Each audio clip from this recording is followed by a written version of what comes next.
This is a special edition of Headbangers Ball Tonight. By now, you've heard about the tragic events of Wednesday night. Dimebag Darrell was shot and killed on stage at a Damageplan show. But tonight, we wanted to pay tribute to Dime's life and music. Jamie is on tour right now in Florida, and it's an honor and a privilege for me to be here at this time to represent our community and to help us all deal with this. We've got Jamie on the phone. Jamie, are you there? Yeah. I know you're pretty tight with Darrell.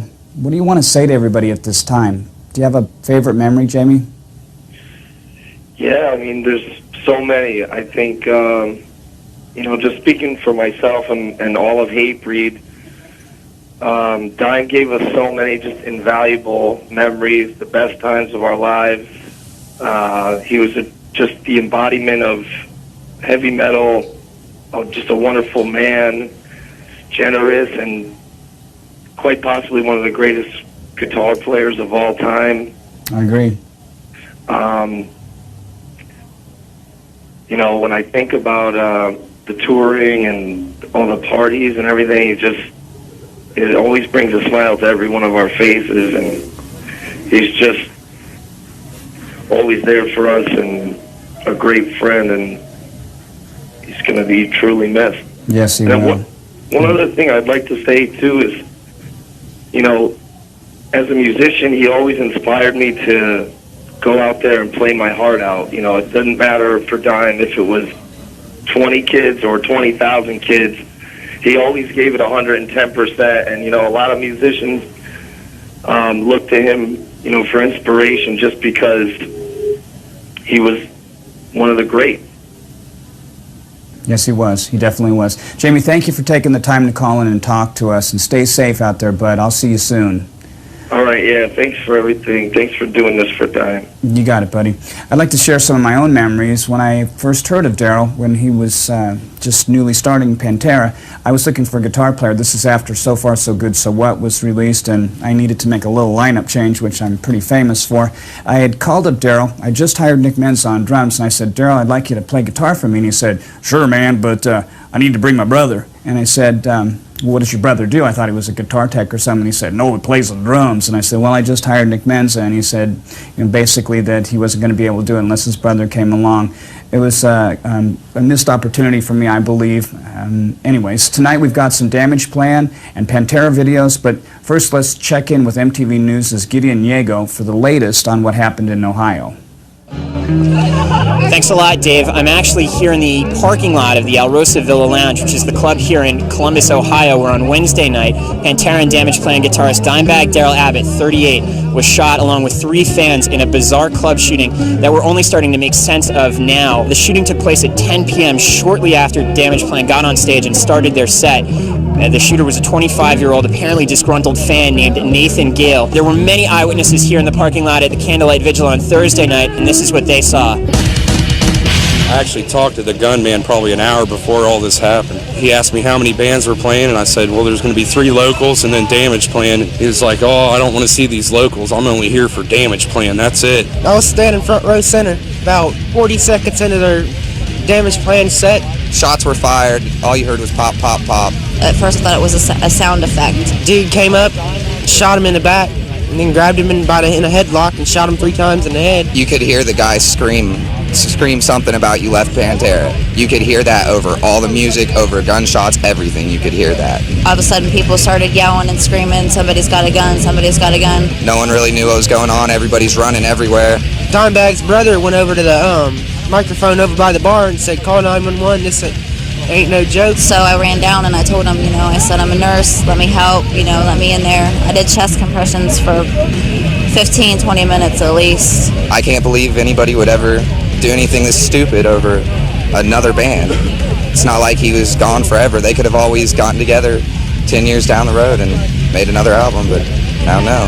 Though some eyewitnesses claim Nathan Gale made comments about Pantera's breakup before opening fire, Columbus police still have no official motive for the killings. Fans at the vigil look to each other to cope. So how have you been doing today? Not good. I've cried a lot, and it's sad. Like, I haven't really eaten today, and it's just, it's my home. Like, this is my club that I go to all the time, and that this would happen at my home, it's upsetting that it's so real. If ever words were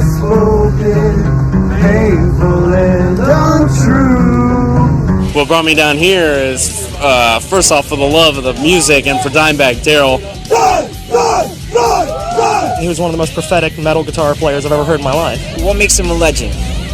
Listen to him. I mean, like, he's amazing. The reason he was a legend was because he did what he did for the love of the music. And it was Darrell's music that fans will remember him by. Love! Love! You drink this love! It's really just something you could bang your head into a wall with, you know, get you pumped and get you moving, get some anger releasement and from, you know, within your body. And it's just real all-around good music. Obviously, he will be missed. We're going to keep you guys updated on the story as it keeps developing over on MTVnews.com and here on air. But stay tuned now for more Headbangers Ball.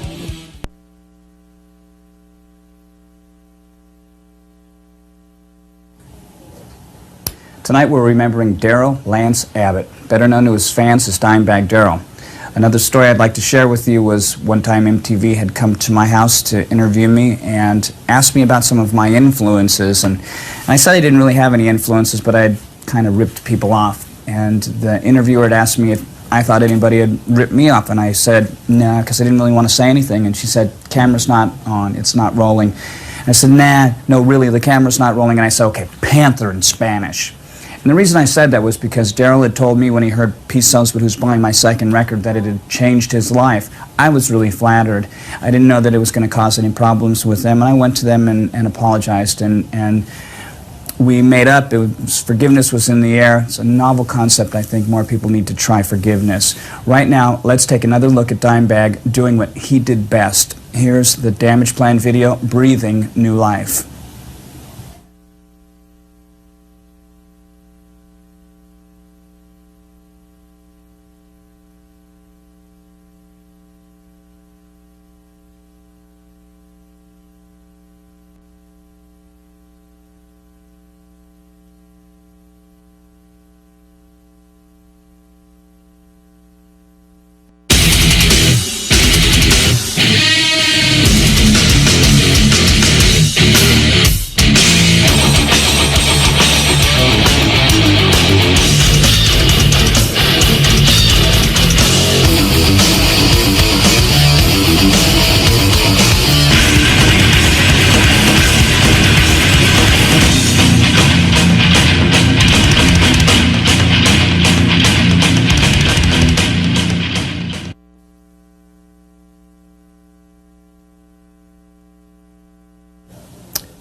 Special edition of Headbangers Ball, tribute to Dimebag Darrell. I remember when I was touring with Pantera over in Europe, playing in Holland, Darrell and his guitar tech Cat had showed up backstage before the show and had a new tattoo.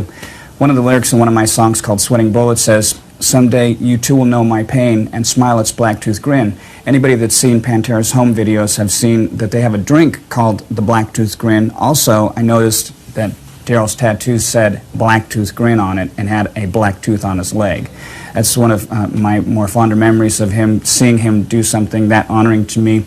I know that Darrell had, every tour he'd gone on had done something to remind him of the tours. Also, all the musicians that he respected, he had gotten a tattoo to honor them. So it was very honoring for me.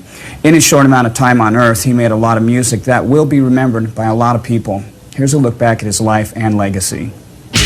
Dimebag Darrell Abbott was one of the most admired guitarists in heavy metal. He and his brother Vinny founded Pantera in 1983, and in '87 they were joined by singer Phil Anselmo to form what would become known as the Pantera lineup.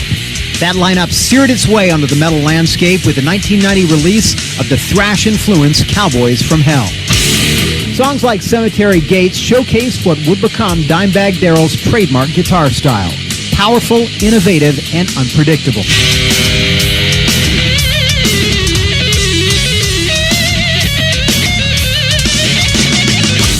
Cowboys was followed 2 years later by the unrelenting Vulgar Display of Power, a record that, thanks to Dimebag's shreds and Anselmo's screams, more than lived up to its name. Pantera were the kings of the hardest metal around, a status confirmed on them with 1994's Far Beyond Driven, which debuted at #1, to the stunned surprise of those who'd been unaware of Pantera's growing legion of fans. That record proved to be the band's commercial peak. In the years that followed, hard rock tastes headed in the nu metal direction of Korn and the Deftones, while Pantera was dealing with internal conflicts, including Anselmo's drug use. But the Texans stuck resolutely to their guns, touring nonstop, headlining Ozfest in 1997, and releasing their last studio album, 2000's Reinventing the Steel. 3 years later, Phil Anselmo decided he was through with his bandmates, and the ousted Abbott brothers left to form Damageplan. Along with vocalist Patrick Lackman and bassist Bob Zilla, they released their debut, Newfound Power, in February of this year. During one of his last appearances on MTV, in January of 2004, Dimebag told Jamie Jasta how excited he was to be back and rocking as hard as ever with Damageplan. We're back with a Damageplan to blow it up everywhere. Dimebag, his brother, and his bandmates in Pantera and Damageplan not only influenced a new generation of heavy bands, but they'll forever have the respect of metalheads the world over for their dogged determination to stick with the powerful sound that got them into rock in the first place. People that love this form of music have loved it since from way back, Sabbath, Zeppelin, early days, you know. And dude, we still got those kind of cats that come out to our shows, and once you're into it, you're in it for a lifetime. So, I mean, and maybe it's not the coolest thing when it comes to the what's on top of the chart or whatever at that time, but that's been on top of the chart on and off a million times. Through the midst of that, we just kept running a steel rod right down the middle of everybody's crap, and every time that falls, we're still standing strong there. So, you know, we'll be here forever, united and hard when we stand, so bring it on.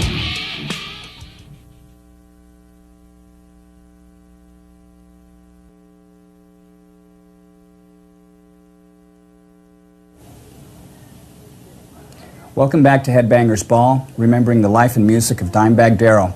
Scott Ian from Anthrax is on the phone right now. Scott, can you hear me? Yeah, Dave, I can hear you. How you doing, Scott? I'm all right. How are you? Can you tell us where you were when you heard the news? Lancaster, Pennsylvania. And how did you feel when you heard what happened to Darrell? It's just a, stunned disbelief. It's absolutely shocking and senseless and horrible, and, there's not enough adjectives to describe it. I understand. Does this make you have any kind of fear about playing live yourself? After all these years of playing, and obviously playing 20 years worth of shows with kids stage diving, I can't imagine not thinking about this anytime someone jumps up on a stage. Exactly. I've never thought about anything like this before, and I don't know that it's going to, change me in any way, but except for the fact that, how could you not think about it all the time? Right. Well, do you have any good memories that you'd like to share with our viewers this evening? Maybe a message to Darrell's family? Well, yeah, I mean, my thoughts are with Rita and with Vinny and, the whole extended Damageplan Pantera family. I mean, you know how it is with those guys. Once you've shared a drink with those guys, you basically, oh yeah, you basically become a family member. And I mean, I've known Dimebag since 1985. The guys played on our last 3 records. I mean, we've had a long friendship, and I've never been through like this with anyone in my life. I haven't lost somebody that I've known for that long, so it's I'm kind of like a zombie right now. I understand. Well, drive careful, Scott. Thank you so much for calling in, and we're going to go to another video from Damageplan. This is called Explode.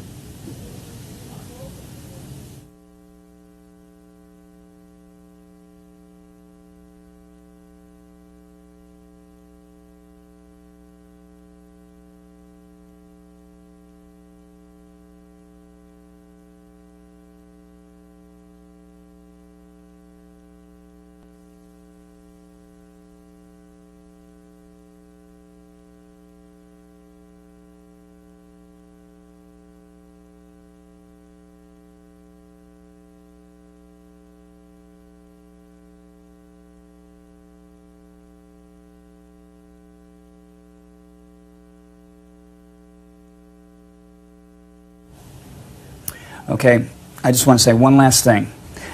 Society already looks at all of us in the metal community as being really hateful and being insane.